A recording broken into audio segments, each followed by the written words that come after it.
அஸ்ஸலாமு அலைக்கும். Hello all, welcome to ரிஃபைஸ் டெய்ரி. உருளைக்கிழங்கு பட்டாணி கிரேவி எப்படி செய்கிறதுன்னு பார்க்கலாம். உங்களுக்கு சீக்கிரமாக ஏதாவது கிரேவி செய்யணும்னு நினச்சிங்கன்னா இந்த கிரேவி கண்டிப்பாக நீங்கள் ட்ரை பண்ணி பார்க்கலாம். இது செய்கிறதுக்கு ஒரு பவுலில் 1/4 கப் தயிர் எடுத்திருக்கேன். அது கூட 1 டீஸ்பூன் மிளகாய் தூள், 1 டீஸ்பூன் மல்லித்தூள், 1/4 டீஸ்பூன் மஞ்சள் தூள், இது கூடவே 1/2 டீஸ்பூன் கரம் மசாலா. இது எல்லாத்தையும் சேர்த்துட்டு இது இந்த தயிரோடு சேர்ந்து நல்லா கலந்து வர மாதிரி மிக்ஸ் பண்ணி வச்சுக்கணும்.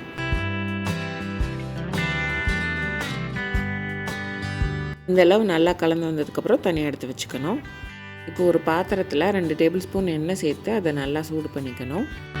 இது கூடவே 1 டீஸ்பூன் ஜீரகம், 1 பீஸ் பட்டை, 3 கிராம்பு, 3 ஏலக்காய், 1 பீஸ் பே லீஃப் சேர்த்து இதோட ஃப்ளேவர் எல்லாம் எண்ணெயில் இறங்குற வரைக்கும் நல்லா வதக்கிக்கணும். இது கூடவே 1 டீஸ்பூன் இஞ்சி பூண்டு விழுது சேர்த்து இஞ்சி பூண்டோட பச்சை வாசனை போகிற வரைக்கும் வதக்கிக்கணும்.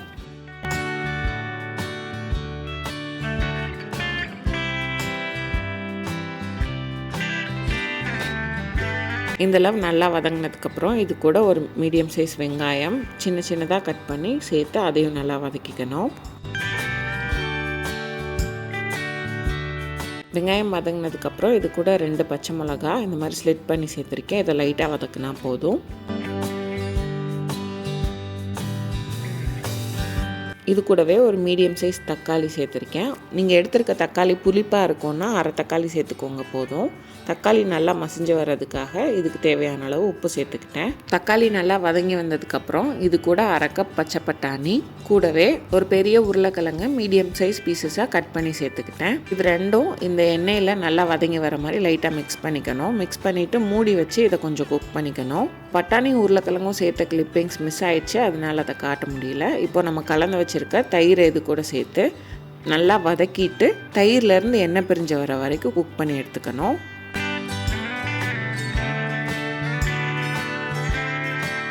இந்த மாதிரி மசாலா தயிர் எல்லாமே இது கூட நல்லா கலந்து வந்ததுக்கப்புறம் மூடி வச்சு இதுலேருந்து எண்ணெய் பிரிஞ்சு வர வரைக்கும் குக் பண்ணி எடுத்துக்கலாம்.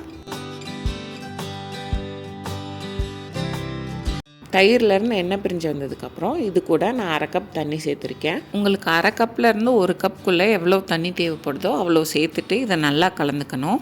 இது நல்லா மிக்ஸ் பண்ணிவிட்டு உருளைக்கிழங்கும் பட்டாணியும் வேகிறதுக்காக 10லேருந்து 15 நிமிஷம் மூடி வச்சு வேக வச்சுக்கணும். நான் இதை மூடி வச்சு குக் பண்ணி 10 நிமிஷம் ஆயிடுச்சு. ஓப்பன் பண்ணி வெந்துருச்சான்றதை செக் பண்ணிக்கலாம். அதுக்கு முன்னாடி இதை நல்லா கலந்து விட்டுக்கணும்.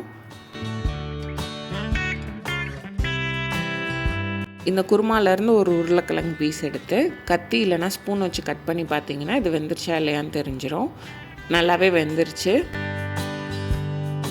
இப்போ இது கூடவே கொஞ்சமாக கொத்தமல்லி தழை சேர்த்து கலந்து விட்டுட்டு ஸ்டவ் ஆஃப் பண்ணிட்டோன்னா உருளைக்கிழங்கு பட்டாணி கிரேவி ரெடி.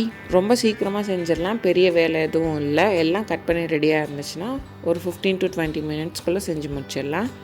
கண்டிப்பாக ட்ரை பண்ணி பாருங்கள். ட்ரை பண்ணிவிட்டு எப்படி இருந்ததுன்னு கமெண்ட்ஸில் சொல்லுங்கள். இந்த வீடியோ பிடிச்சிருந்தா ரிஃபைஸ் டெய்ரியை லைக் பண்ணுங்கள், சப்ஸ்கிரைப் பண்ணுங்கள், ஷேர் பண்ணுங்கள். நான் இந்த கிரேவியை சப்பாத்தி கூட சர்வ் பண்ணேன். உங்களுக்கு வேணும்னா நீங்கள் ஜீரா ரைஸ், பரோட்டா எது கூட வேணாலும் வச்சு சாப்பிட்லாம். ரொம்ப டேஸ்ட்டாக இருக்கும்.